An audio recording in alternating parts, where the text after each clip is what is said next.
Natasha and Her Illegitimate Child in a Muslim Society. A novel by Dr. A. Ahmed. Book 1. This is an intriguing epic story which resonates with love, resilience, courage, and sacrifice. Before we dive into the tapestry of the story, I would like to inform the reader that this novel has been narrated in 2 books. Copyrights. All rights are reserved. No part of this book may be reproduced, stored in a retrieval system, or transmitted in any form or by any means without the prior written permission of the author, except by a reviewer, who may quote brief paragraphs for a review to be printed in a public newspaper, general magazine, school journal, or university article. This novel is a work of fiction, but the entire story is based on the real life of a Muslim family. All names, characters, places, and events are either the product of the author's imagination or used literary. Therefore, any resemblance to real people, living or dead, events, or locales is merely coincidental. Chapter 57. She poses a public risk. The divorce certificate which Wahid received 1 year from the time his wife broke up with him has a huge impact on his life. It has affected his entire life. It drove him to a mental state beyond his ability to cope with it any longer. It is torturing his mind and putting him in a strong suicidal mood again. However, this time, he struggled against that suicidal thought and began to look for someone to help him. At first, he thought of contacting his church, but he remembered what had happened when he shared his family's insurmountable problem with his previous church pastor. How his former church leaders and members twisted, falsified, and changed his wife's problem and falsely accused her of apostatizing from Christianity and reconverting to Islam and marrying her Muslim boyfriend. He does not want a similar nasty rumor to be created in his new church. Therefore, he dropped that idea and decided to see a psychiatrist instead of a religious counselor. He picked up the phone book and dialed the number of the first listed psychiatrist and booked an appointment. The name of that psychiatrist is written as Dr. Abbas, Salma Abdulaziz. She is an Arab Muslim woman and originally immigrated from Jordan to Canada. Wahid's mental state at that time did not allow him to reason properly. At that critical time in his life, he is not in a mental state to distinguish between right and wrong, friend and foe, and Christian and Muslim. Although Wahid and Natasha had changed their names to Samir and Nadia, still in their official documents their old names remained the same. When Wahid called the psychiatrist's clinic and booked the appointment, he gave his real name. His health card still carried his old name, Wahid Muhammad Ahmed. When he met the psychiatrist, he told her what had happened between him and his wife Natasha. He then gave his wife's address to his psychiatrist. He said further that there is not any justifiable reason for their marriage to break up. His wife claimed to have a personal and confidential reason for breaking up with him. She claimed that their marriage was not right from the beginning. But she refused to tell anyone, including her husband, what was wrong with their marriage. While Wahid is narrating his family problem, which led him to think of killing himself, the Muslim psychiatrist has able to connect the dots and identify him and his wife Natasha. She remembered that Natasha Muhammad Ahmed is the same Sudanese woman whose case occupied the media for a while when she claimed that her Muslim father raped her and made a serious attempt to murder her in the city of Calgary. She also remembered that Natasha and her husband are former Muslims who converted to Christianity. On their wedding day, some Islamic terrorists blew themselves up and murdered hundreds of their wedding guests. Furthermore, she recollected that Natasha's case led to huge media coverage. Many people spoke and wrote negatively about Islam and the Prophet Muhammad. Those haters of Islam called it a dreadful religion that led to such atrocities to happen in the city of Calgary. The Canadian media presented Islam as an evil religion that justified incest, rape, and terrorism, and forbids the Noble Social Institute of the orphanage and cancels adoption. Accordingly, the Arab psychiatrist, like many Muslims, held Natasha Muhammad Ahmed responsible for showing a distorted picture of her beautiful and peaceful religion of Islam. The reason that led the Arab doctor to remember the former police case is the peculiar Muslim name of Natasha. At that time, she wondered how any Muslim family could give their daughter a Western and Christian name such as Natasha. Therefore, she thought Natasha was an impostor who falsely claimed to be a Muslim apostate girl and decided to nail the righteous Muslim leader Sheikh Yasser Saif al-Din with those ugly crimes of kidnap and rape of his own daughter. Her hidden motives might be to blackmail the righteous leader and demand him to pay her a huge amount of money to withdraw her charges against him. Despite that, the Muslim psychiatrist does not tell Wahid that she has recognized him and remembered his wife's case. When Wahid finished narrating his family's insurmountable problem, the Arab doctor told him that she would love to contact his wife and request her to come and meet her if he has no objection to that. Wahid said he has no objection and gave the cell phone number and address of Natasha to his Arab and Muslim psychiatrist. As soon as the desperate and rejected husband left her clinic, the cunning psychiatrist phoned Natasha and told her that her ex-husband is her patient and he is facing a serious suicidal mood. Then she told her that the only person who could help him to come out of that suicidal mood was her. When Natasha heard that her brother was suicidal, she immediately agreed to come and meet the psychiatrist. Natasha remembered that her brother made a serious attempt to end his life when she decided to leave him after she heard that nasty rumor about his alleged marriage to a Muslim wife and their 2 children in Sudan. So, she understood that if she would not help him, he might commit suicide. If her brother killed himself because of her, she will not be able to forgive herself for all the rest of her life. She knows the only person left from her family members is her brother Gergis Gabriel.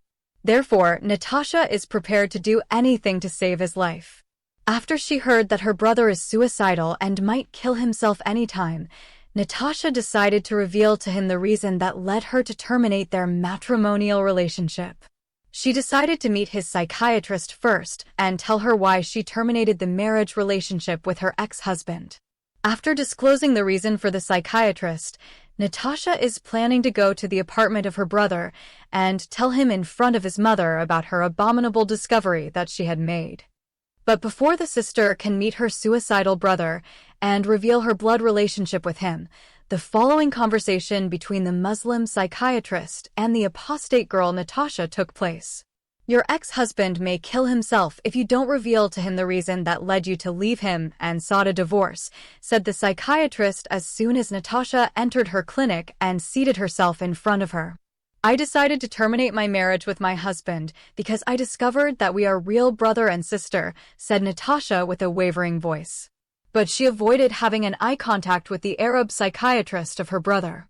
From the doctor's name, Salma Abdulaziz Abbas, Natasha understood that she is a Muslim woman, and her heavy accent assured her she is an Arab woman. You mean to say he is your cousin brother, said Dr. Salma while she is trying to force Natasha to have an eye contact with her. Natasha ignored her and continued to stare at the floor. Not my cousin. We are real brother and sister. What do you mean by real brother and sister? My ex-husband and I share the same father and the same mother. Do you mean to say, the man who fathered 2 children with you is your own biological brother? Yes, he is my brother, and at least one of my 2 kids is his child. If you don't mind my curiosity, may I ask you who is the father of the other child? I got kidnapped and raped by someone while I was living with my ex-husband Wahid in the city of Calgary. And who raped you and fathered your other child? My own father. Really, sarcastically said the Muslim psychiatrist, so you have an awfully bad father? My father is a dangerous Muslim terrorist leader. He sent Muslim terrorists from Eritrea to Canada to kill me and my husband on our wedding day. The psychiatrist has already known very well that Natasha was raped by her own father, but she pretended to know nothing. Also, she knew about the 2 Muslim terrorists who murdered many innocent people on the wedding day of the 2 Muslim apostates, Natasha and Wahid. After Natasha claimed that her ex-husband is her own brother, Dr. Salma found a good excuse to accuse her of having some mental problems. She decided to punish her for the bad she had caused to her so-called beautiful religion of Islam. She wants to do that by telling her that she has mental defects which made her imagine things happening to her while in actual fact, they are not taking place in the real world. They are just the figment of her imagination and purely subjective. They are only happening inside her mind. Well, Natasha, I think you need an immediate medical help. The kind of mental sickness you are suffering from is extremely dangerous one. But I am not sick. Therefore, I don't think I need any medical assistance. Every mental patient thinks that he is not psychologically sick. I have told you, Miss Salma, I don't have any mental problem. You are suffering from serious mental defects. You imagine things happening to you when they are in reality happening in your mind only. You had envisaged that you were in love with someone and broke up your marriage with your husband because of that imaginary lover when there is no such love affair in your real life. You had told your ex-husband that you were in love with your Muslim classmate, but Wahid spied on you and found out you had no such a lover. You imagine that Wahid is your brother when in reality, he is only your husband. You also thought that your father raped you, fathered a child with you, and sent Muslim terrorists to kill you on your wedding day. But all those things are mere fancies created by your sick mind. Simply put, your mind is playing tricks on you. If you happen to have seen the Bollywood movie, Beautiful Minds, you may then understand what I am trying to tell you. Yes, I lied about the love affair with a Muslim boy to break up the marriage, but Wahid is my real brother. And my own father raped me and sent terrorists to kill me. The truth of the matter is that my Muslim terrorist father is still hiding from the Canadian police in Somalia, and every now and then he is plotting and sending someone to kill me. He had already sent a Somali terrorist man by the name of Samir to murder me and my brother inside our church on a Christmas party, but the Calgary police foiled his plot just a few hours before it was supposed to take place. If you don't believe me, Miss Salma, you can contact the police in Calgary and ascertain the truth yourself. Okay, Natasha, even if I have to agree with you and believe what you have claimed had happened to you, still a girl who experienced such terrible things cannot be a normal person after going through them. A girl who has been raped by her own father and married her own brother, and both fathered 2 children from her would suffer from serious psychological problems due to such abominable sexual relations. Have you ever heard of the Oedipus complex? Oedipus refers to a 5th century BC Greek mythological character. He unwittingly killed his father, Laius, and married his mother, Jocasta. Although it is a myth, the father of psychology Sigmund Freud believes it can happen in real life. In his book The Interpretation of Dreams, Freud proposed that an Oedipal desire is a universal, psychological phenomenon innate to human beings and the cause of much unconscious guilt. You might not have fully grasped what I have said, but that is exactly what you are experiencing and suffering from. I repeat, if truly you had been raped by your father and married your brother as you have claimed and both fathered children with you, then you should not be a normal human being. But here you are, Natasha, are sitting here and telling me those stories as if you are reading them from a book or watching them in a movie. Why they haven't caused any major psychological problems in your life? Well, Dr. Salma, I have come here to help my brother to come out of his suicidal tendency. I have told you the whole truth and I have hidden nothing from you. So, if you don't want to believe my story, at least try to help my brother to overcome his suicidal moods. Well, Natasha, you are not my patient. I have no right to ask you more personal questions than what I have already asked you. But I am repeating my warning to you. You are suffering from serious mental issues. To put it differently, you are a social risk. Recently, there was a case in court of a person who is suffering from a similar mental disease. While he was traveling by a Greyhound bus, he imagined the person who was sitting by his side was a Muslim terrorist and wanted to kill him. Therefore, he pulled out a knife and beheaded that innocent man. He killed him in front of all frightened passengers and the bus driver. So, Natasha, please take seriously my advice and seek medical help before it is too late. Natasha understood that the Muslim psychiatrist of her brother is not going to believe her story, no matter how hard she might try to convince her. She also knows her insurmountable problem is unique and it will be hard for anyone to believe it. Reaching such a conclusion, Natasha stood up, thanked the Arab doctor, and left. She decided to return to her apartment, phone her brother, and reveal to him the truth about their blood relationship, which led her to terminate their marriage. As soon as she walked out of the clinic, Dr. Salma picked up her cell phone, dialed 911, and lodged a complaint against a patient who is suffering from serious mental defects and advised that such a sick young woman needs immediate medical attention because she is a high risk to society and herself. Then she gave the police the cell phone number of Natasha and her address. She got this information about Natasha from Wahid. Accordingly, when Natasha reached her apartment, she found 2 police cars waiting for her with 2 armed police officers in each vehicle. After informing the police, Dr. Salma phoned Wahid and broke to him the disturbing news that his ex-wife is suffering from dangerous mental sickness and needs immediate medical help. She assured him that she did the needful to help her. The evil Muslim psychiatrist did not tell Wahid what Natasha had told her exactly. She has only said to him that Natasha is imagining things happening to her while they are only happening in her mind. Her mental sickness is the reason that led her to break up her marriage with him. Wahid has sincerely accepted the information of the Arab psychiatrist and thought that is the only reason which led his wife to imagine she had a lover and broke their marriage to marry such an imaginary lover. He also believed that, after correctly she has diagnosed Natasha's psychological problem, the clever psychiatrist is going to treat her. But Wahid does not know that Natasha has been arrested until his mother phones him and informs him about the detention of his ex-wife. In that inhumane and evil way, the Muslim psychiatrist carried out her revenge on the apostate Sudanese woman who caused a lot of damages to her so-called beautiful and peaceful religion of Islam and has distorted the aromatic biography of the master of creation, the Prophet Muhammad, who supposedly has been sent by Allah as a mercy to mankind.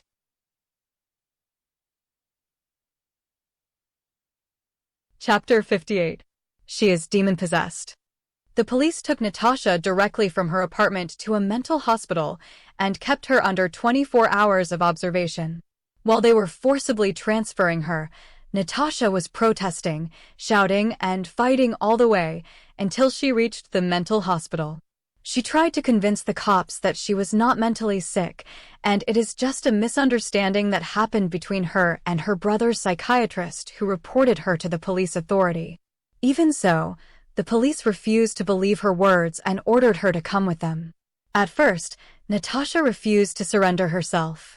To subdue her, the police officers handcuffed her. Then the cops forcibly dragged her out of her apartment.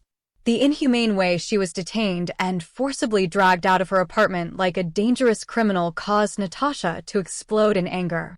She did everything she could to stop those cops from taking her with them. She fought them, she railed them with many insults, and even bit their hands. Natasha's anger was boiling and bottling up inside her chest from the day she discovered that she married her own brother. So, her anger was boiling like molten lava in a volcano waiting for a small crack to erupt, and her undignified arrest happened to be that crevice. The terribly abused girl exploded in violent hysteria. Her violent reaction convinced her detainers that she is truly a social risk. Natasha has been arrested as a dangerous psychopathic woman who is suffering from a chronic mental disorder with abnormal and violent social behavior. So, the so-called severely mentally ill lunatic woman was still resisting until she arrived in the mental asylum. The police informed the mental hospital authority that Natasha is an extremely sick young woman and should be treated as a violent and dangerous patient. The hospital staff believed the report of the police and treated Natasha as an extremely sick person. She has been given an injection to calm her down. She has also been forced to swallow strong medications against her wish. Such strong medications affected her brain and made her hallucinate and see things which were not there. She began to scream and speak in languages that no one could understand. All the things she used to fear in her life, she began to see manifesting in front of her naked eyes and trying to attack her. She saw her evil father and other Muslim terrorists coming with swords and axes to kill her. She is wailing and bewailing and jumping up and down like a lunatic young woman. She is calling for help in the Amharic language. When no one seemed to respond to her call for help, Natasha began to hide under the bed and run everywhere around the room she is kept in. The mental hospital staff tied her up to her bed and gave her electric shocks to control her. The powerful electric shocks rendered her motionless and transferred her into a lifeless vegetable. In the meantime, Wahid searched everywhere for Natasha, but he could not find her. He approached a couple of police stations and inquired about his detained ex-wife, but he is told there is no record of such a young woman being held up by the police on that day. While he is searching for her, Wahid used her both names, Nadia Ahmed and Natasha Muhammad Ahmed. He even referred to her maiden name before they got married, Natasha Sammy Shams Aldine. All his search and inquiry yielded nothing. Finally, he decided to go to his psychiatrist and ask her whether she had any idea where his ex-wife had been taken by the police. When he reached the clinic, he found the Muslim psychiatrist had already left. He is told he has to wait until the following day to meet that Arab woman. When Wahid met the Muslim Dr. Salma on the next day, she told him that Natasha broke up the marriage with him because she discovered that she married her own brother.